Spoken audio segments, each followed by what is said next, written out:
Ok, bueno, vamos a seguir con el trabajo. Hoy vamos a ver cómo generar un reloj digital implementando hilos dentro de Java, pero además vamos a trabajar también con una interfaz gráfica.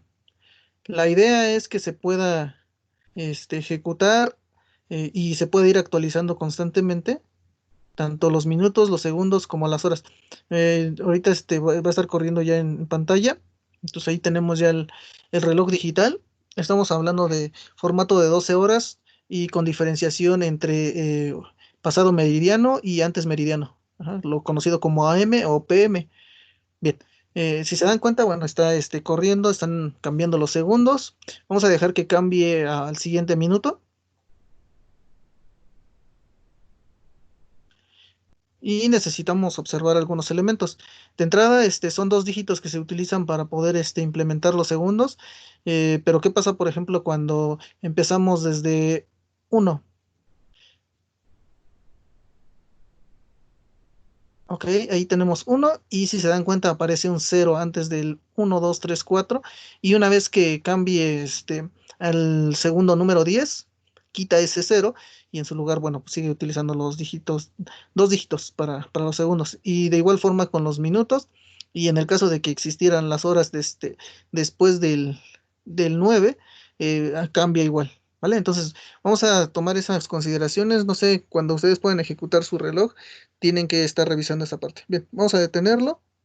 Y bueno, ¿cómo implementamos este proyecto? Básicamente, aquí estamos trabajando con una interfaz gráfica, entonces es un JFrame, lo que se agregó al proyecto. Y bueno, vamos a ver la estructura. En este caso no es un proyecto diferente a los que ya se crearon. eh, el proceso es el mismo, File, New, Project, y bueno, pues ya saben que es Java Application. Y bueno, al crear el proyecto yo le puse este reloj digital, se creó el paquete de reloj digital y dentro de él pues aparece la función principal que en este caso es reloj digital. Y bueno, ya que tenemos ese paquete, también incorporamos una nueva ventana utilizando este clic con el botón secundario dentro del paquete de reloj digital. Y en este caso, pues con la opción New, JFrame Form, se agrega el form. Vale, bien, hasta aquí, pues esto creo que es lo básico. Dentro del form, se ocupó un JLabel, a un label, y le cambiamos el nombre.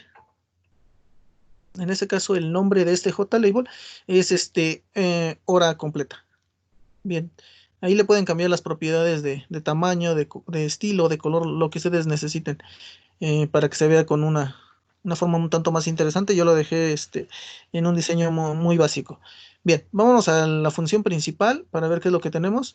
En este caso no estamos implementando más que una sola línea de código y es la línea new ventana. Entonces en este caso estamos llamando a una instancia que en este caso sería ventana. Bien, bueno, pues eso es lo único que hacemos aquí en el main. Nos vamos a ir a la ventana nuevamente. Aquí ya tenemos la interfaz gráfica, ya creamos la etiqueta y vámonos al código que hace que funcione este reloj. Bien, lo primero que vamos a considerar pues es la implementación de la herencia. Esto ya aparece de manera directa cuando ustedes crean la ventana o el JFrame. Esto ya aparece de manera directa. No hay que agregarlo. Bien, en un video anterior mencioné que había pues dos métodos para utilizar hilos en Java. El primero era extender o heredar de la clase tree. En este ejercicio vamos a utilizar el segundo método que es el de implements runeable. Al igual que extends tree, lo que hacemos aquí es integrar un método conocido como run. Entonces, si ustedes escriben esta parte o agregan esta parte de la instrucción implement runeable, les va a marcar un error, les va a decir que no existe el método run, así que lo van a tener que crear. Vamos al código. Dentro de la clase se crea el método run, aquí está, y tenemos la instrucción también override, que ya habíamos trabajado previamente. Y bueno, aquí si se dan cuenta, pues tiene su llave de inicio, su llave final. Esto lo vamos a estar describiendo más adelante. Para poder utilizar este método run, también se requiere de un método al cual nombramos calcula. calcula va a hacer el trabajo fuerte de cada uno de los elementos que van a integrar la hora. Bien, para empezar a trabajar necesitamos declarar algunas variables dentro de la clase. No se agreguen dentro del constructor, no se agrega dentro de ningún otro método o función. Entonces nosotros lo vamos a declarar dentro de la clase. Por acá encontramos un main también. Este pertenece directamente al JFrame. Ya lo compacté, pero lo vamos a desplegar nada más para que puedan visualizarlos por si acaso está desplegado. Bien, dentro de este main va a aparecer también un método run. Este método run le pertenece directamente al JFrame. Entonces aquí esto no lo vamos a tocar, lo vamos a dejar, lo compactamos nada más y declaramos nuestras variables. Vamos a necesitar de 4 variables de tipo string. El primero va a ser hora, minuto, segundo y AMPM. Bien, también vamos a requerir de un objeto calendario que va a ser de tipo calendar. Entonces ahí vamos a requerir ese elemento. Y también vamos a requerir de un hilo al cual vamos a llamar H1. Perfecto. Ya que tenemos esto, vamos a poner nuestra atención en el método calcula, ya que es el que se va a encargar de hacer muchas de las tareas de nuestro, ¿cómo se llama? Nuestro reloj digital. Bien, para empezar vamos a tener que utilizar el calendar y mencionábamos que íbamos a utilizar un calendario, así que vamos a declararlo, pero este calendario va a ser de tipo Gregorian Calendar, ¿vale? Que es el formato que utilizamos comúnmente en nuestro calendario físico. Entonces, pues ahí vamos a requerir de ese objeto, ¿ok? Y utilizamos el parámetro new. Después vamos a utilizar date. En este caso, eso es para obtener la hora actual del sistema. En este caso se declara la variable fecha o hora actual que corresponde a un objeto y se le reserva pues, el espacio de memoria de tipo date y ya. Para que podamos trabajar directamente con el calendario se le tiene que setear el tiempo. Entonces decimos calendario.setTime y le seteamos la hora actual que se recuperó, fecha, hora actual, ujú, que es de tipo date. Bien, con esto ya tenemos la hora ahí asignada. No sé, ahorita son las 10:28 y también tenemos ahí la fecha 31 de mayo del 2020. Así que pues ahí eso es lo que se va a setear en realidad. Y obviamente algunos otros datos. ¿Qué es lo que vamos a hacer con la variable AMPM? Vamos a definir en qué horario estamos, si estamos en la mañana o en la tarde, noche. Con AM decimos que es antes meridiano y PM pasado meridiano. Entonces, que es como nuestra referencia de tiempo. Utilizando el objeto calendario, utilizamos un método get. En este caso, utiliza un parámetro que es el calendar y define si es AM o PM en ese momento. Y hacemos una comparación con calendar.am. Compara aquí estos dos valores obtenidos y decimos que si es AM, porque eso es lo que denota este signo de interrogación. Si estos dos valores son igual en AM, entonces que coloque en esta variable AM simplemente el texto AM. Pero si no son iguales, entonces que coloque PM. Eh, valga la redundancia, tendrías que aplicarlo para que realmente verifique si efectivamente estamos hablando de AM o PM. Pero eso es lo que significa. Esto es como si estuviéramos haciendo un if, nada más que lo integramos a través de este signo de interrogación. Bueno, ya que entendimos esa parte, porque lo vamos a seguir ocupando, vamos a utilizar un if para validar que efectivamente esto que se obtuvo de aquí sea un PM. Generalmente cuando se obtiene el resultado va a ser en formato de 24 horas. Si es PM estaríamos hablando de las 23 horas u 11 de la noche aproximadamente. Entonces lo que queremos es trabajar, pero con un formato de 12 horas. Entonces, no importando que sea 23, 20, 21 horas, vamos a cambiarlo a formato de 12 horas. Bien, para eso necesitamos una variable h y es de tipo entero. Y con el objeto calendario vamos a utilizar su método get. En este caso, vamos a recurrir a calendar para sacar la hora del día. Y obviamente, como estamos hablando de que si cumple la condición de que es este pasado meridiano, le tiene que restar 12 horas con la intención de que nosotros trabajemos solamente de 1 a 12 horas. ¿ok? Bien. En caso de que tengamos estas 12 estas 24 horas con PM, le restamos 12 y eso nos va a dar un resultado. ¿Qué resultado puede ser? Bueno, dependiendo. A lo mejor puede darnos que son las 10 de la noche y entonces lo que va a hacer aquí es definir el formato. Si son las 10 de la noche, entonces H va a tener ese valor. Dice, H es mayor que 9, en este caso sí. Por lo tanto, lo que tiene que hacer es solamente colocar una cadena de texto vacía más la hora, que en este caso es 10. Pero ¿qué pasaría si en lugar de que H fuera 10, no sé, a lo mejor es 3, un 3 son las 3 de la tarde o las 3 de la mañana? Entonces, tendríamos que decir que H no es mayor que 9, por lo tanto tendría que colocar un 0 y luego la hora correspondiente, ¿sale? Y eso asignarlo a la variable hora.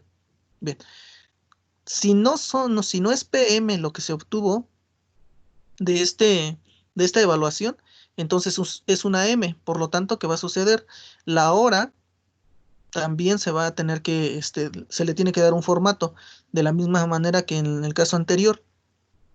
Puede suceder que la hora correspondiente sea mayor que 9 y cuando es mayor que 9 solamente va a obtener la hora en ese momento y la va a asignar, pero si no es mayor que 9 entonces significa que son la 1 o las 2 las 3 o las 4 del 1 al 9 y antes de eso tiene que colocar un 0 para que el formato sea el correcto, para que aparezca 0, 1. La idea es que todas las horas entre 1 y 9 tengan un cero antes del número, ¿vale? En el caso de los minutos va a pasar algo muy semejante. Todos los minutos que se obtengan se tienen que validar si son son mayores que 9. Si son mayores que 9, entonces los va a dejar tal cual están. Pero si no, simplemente les tiene que colocar un cero antes para que aparezca que son las 7:1, las 7:2, pero con el cero para que aparezca en formato de dos dígitos. Los segundos van a ser exactamente igual. Va a utilizar el objeto calendario, va a buscar los segundos. Si los segundos son mayores que 9, los va a dejar tal cual. Simplemente va a dejar un espacio y luego va a poner el segundo. Si los segundos no son mayores que 9, lo que va a hacer es colocar un cero y luego el segundo. Por ejemplo, puede ser el segundo 2, el segundo 3, el segundo 4, pero tiene que aparecer un cero primero antes del número que corresponde. Bien, este es el método más complicado tal vez, y el resto pues lo tiene que estar repitiendo constantemente. Bien, nos vamos a ir al run, que es importante, porque desde aquí es donde se ejecutan prácticamente todos los elementos. Bien, yo aquí tengo el hilo CT y utilizo Tree Recurrent Treat. ¿Esto qué significa? ¿Cuál es el hilo que está activo? Ajá, que capture el hilo activo y que lo guarde en CT. Pero ¿cuál es el hilo activo? Hasta aquí habíamos mencionado hace un momento que íbamos a utilizar tanto hora, minuto, segundo y además H1. H1 es el hilo que se supone se debe de activar, pero ¿en qué momento se activa ese hilo? Nos vamos a tener que ir al constructor de nuestra clase, que en este caso se llama ventana. Ajá. En casi todos los JFrame aparece un constructor. Yo les recomiendo que utilicen después de la instrucción init la declaración de los siguientes elementos. Dice H1 es igual a new thread this. Ajá. Lo que quiere decir es que nosotros estamos iniciando o estamos creando nuestra instancia H1. Aunque ya lo habíamos declarado en la parte inferior, no significa que ya estuviera activo. En este caso, lo declaramos y además le pasamos el parámetro this, que significa que es este hilo. Perfecto. Bien, después de H1, utilizamos el método start de tal forma que se pueda iniciar. Y finalmente nada más colocamos en el centro nuestro JFrame y lo hacemos visible. Ya con esto se inicializa el método run, que es lo que estábamos queriendo ejecutar acá. Bien, como ya se ejecutó el hilo H1, entonces se declara un hilo de tipo nombrado CT, el cual va a buscar cuál es el hilo activo. Ajá, y va a corresponder a H1. Y dice aquí, bueno, sacamos una etiqueta simplemente para poder declarar que estamos en el método run y decir, bueno, la hora. Y aquí dice, mientras CT sea igual a H1. Lo que estábamos tratando de capturar acá es que fuera H1. Si capturamos precisamente eso o está activo ese hilo, entonces aquí van a ser iguales. Y por lo tanto, lo que tiene que hacer es llamar al método calcula que se va a encargar de obtener la hora, el minuto, el segundo y la etiqueta AM o PM. Ajá, cuando está antes meridiano y cuando está pasado meridiano. Después de que recupere toda la información, como estamos hablando de variables de tipo global, tanto la hora, el minuto, el segundo y el AM se van a setear simplemente a la etiqueta hora completa con el método setex. Y una vez que se realice eso, va a dormir o va a intentar dormir a los hilos que tenemos activos. Entonces, los va a dormir por un segundo. Aquí estamos diciendo sleep 1000, ajá, porque el valor que se maneja aquí adentro es milisegundos. Entonces, un segundo va a equivaler a 1000 milisegundos. ¿Qué va a suceder en caso de que exista algún error? Bueno, pues simplemente se va a cachar utilizando interrupt exception y en caso de que sea necesario, pues se va a imprimir el error que se ocasiona. Bien, pues en realidad esto es prácticamente todo lo que se necesita para poder trabajar con los hilos dentro de un reloj digital. Es importante que ustedes pues vayan revisando toda esta estructura y lo puedan pasar directamente a sus proyectos de NetBeans. Verifiquen que todo esté correcto, que no haya ningún error de sintaxis, que no les marque eh, problemas con el tipo de variable. Acá también incorporé algunos elementos. Importé javalang.tree, importé también javautil.calendar, javautil.date, javautil Gregorian Calendar, que son los tipos de variable que estamos utilizando. ¿Ok? Bueno, pues esto es básicamente todo lo que se necesita para crear su propio reloj digital.